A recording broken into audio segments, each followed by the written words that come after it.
A liturgia do 32º domingo do tempo comum nos fala do verdadeiro culto, do culto que devemos prestar a Deus. A Deus não interessam grandes manifestações religiosas ou ritos externos mais ou menos suntuosos, mas uma atitude permanente de entrega nas suas mãos, de disponibilidade para os seus projetos, de acolhimento generoso dos seus desafios, de generosidade para doarmos a nossa vida em benefício dos nossos irmãos e irmãs. A primeira leitura nos apresenta o exemplo de uma mulher pobre de Sarepta que, apesar da sua pobreza e necessidade, está disponível para acolher os apelos, os desafios e os dons de Deus.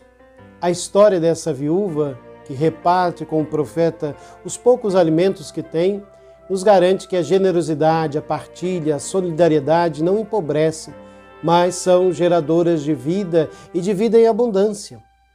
A história nos convida a não nos fecharmos em esquemas egoístas de acumulação e de lucro, esquecendo os apelos de Deus, a partilha e a solidariedade com os nossos irmãos necessitados. Quando repartimos com generosidade e amor aquilo que Deus colocou à nossa disposição, não ficamos mais pobres. Os bens repartidos tornam-se fonte de vida e de bênção para nós e para todos aqueles que deles beneficiam. A nossa história prova que só o Senhor, Deus, dá ao homem e à mulher vida em abundância. É um aviso que não podemos ignorar. Todos os dias somos confrontados com propostas de felicidade, de vida plena, que quase sempre nos conduzem por caminhos de escravidão, de dependência, de desilusão. Não é a volta do dinheiro, do carro, da casa, do cargo que temos na empresa, dos títulos acadêmicos que ostentamos, das honras que nos são atribuídas, que devemos construir a nossa existência. Só Deus nos dá a vida plena e verdadeira. Todos os outros deuses são elementos acessórios que não devem afastar-nos do essencial. O Salmo responsorial deste domingo, Salmo 145, 146, o Senhor faz justiça aos oprimidos, dá pão aos que têm fome e a liberdade aos cativos. Ó minha alma, louva o Senhor. Naquele dia, no templo, havia muitos ricos e uma pobre viúva. Jesus só repara nessa mulher cuja pobreza é dupla, financeira e afetiva. Os ricos fazem barulho com as suas mãos que depositam no tronco grandes somas. A mulher é mais discreta. Só Jesus consegue ouvir cair as duas pequenas peças. Uma vez mais, Jesus não se contenta em ver as aparências, procura ver o coração. Ele vê que aquilo que o distingue, a pobre viúva dos ricos, é o seu coração que motiva a primeira a tomar sobre a sua indigência, o segundo sobre o seu supérfluo.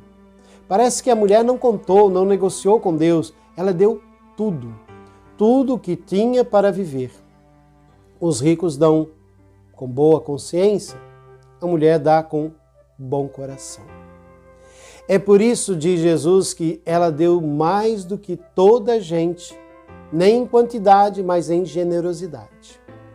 O Evangelho diz, através do exemplo desta mulher pobre, outra viúva, qual é o verdadeiro culto que Deus quer dos seus filhos e filhas. Que eles sejam capazes de lhe oferecer tudo numa completa doação, numa pobreza humilde e generosa, que é sempre fecunda, num despojamento de si que brota de um amor sem limites e sem condições. Só os pobres, isto é, aqueles que não têm o coração cheio de si próprios, são capazes de oferecer a Deus o culto verdadeiro que Ele espera. Uma das críticas que Jesus faz aos doutores da lei é que eles servem da religião, da sua posição de intérpretes oficiais e autorizados da lei, para obter honras e privilégios. Trata-se de uma tentação sempre presente, ontem como hoje. Em nenhum caso, a nossa fé, o nosso lugar na comunidade, a consideração que as pessoas possam ter por nós ou pelas funções que desempenhamos podem ser utilizados de forma abusiva para levar a água ao nosso moinho e para conseguir privilégios particulares ou honras que não nos são devidas. Utilizar a religião para fins egoístas é um comércio ilícito e abominável e constitui um enorme contra-testemunho para os irmãos e irmãs que nos rodeiam. Como seu Pai, Jesus ultrapassa as aparências, vê o coração. Na nossa segunda leitura deste domingo, a segunda leitura que nos oferece o exemplo de Cristo, o sumo sacerdote que entregou a sua vida em favor dos homens, ele nos mostrou com o seu sacrifício, qual é esse dom perfeito que Deus quer e que espera de cada um dos seus filhos e filhas. Mais do que dinheiro ou dos outros bens materiais, Deus espera de nós o dom da nossa vida, ao serviço desse projeto de salvação que Ele tem para com todos e para com o mundo. As outras leituras deste domingo nos falam de desapego, de partilha, de capacidade para dar tudo. Cristo, com a entrega total da sua vida a Deus e aos homens e mulheres, realizou plenamente essa dimensão. Ele nos mostrou com o seu sacrifício qual é o dom perfeito que Deus quer e que espera de cada um dos seus filhos. Mais do que dinheiro ou outros bens materiais, Deus espera de nós o dom da nossa vida ao serviço desse projeto de salvação que Ele tem para com os homens e para com o mundo.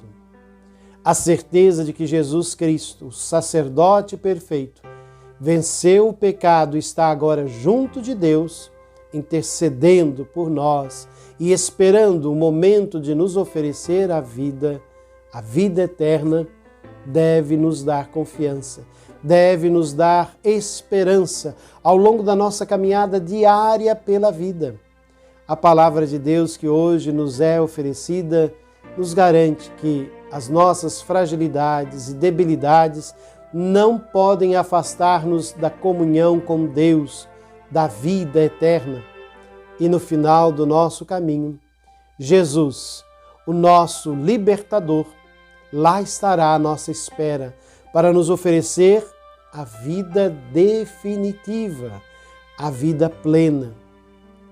Por fim, meus irmãos, minhas irmãs, a oração silenciosa. Para nos colocarmos sob o olhar de Jesus, tomemos nessa semana tempo para oração silenciosa. Essa não deve ser vazia. É um tempo que nos pomos na presença do Senhor e que depois de algumas palavras de louvor, o silêncio nos ajuda a sentir o olhar amoroso de Cristo. Que todos tenham um santo, um abençoado domingo e uma semana também muito iluminada.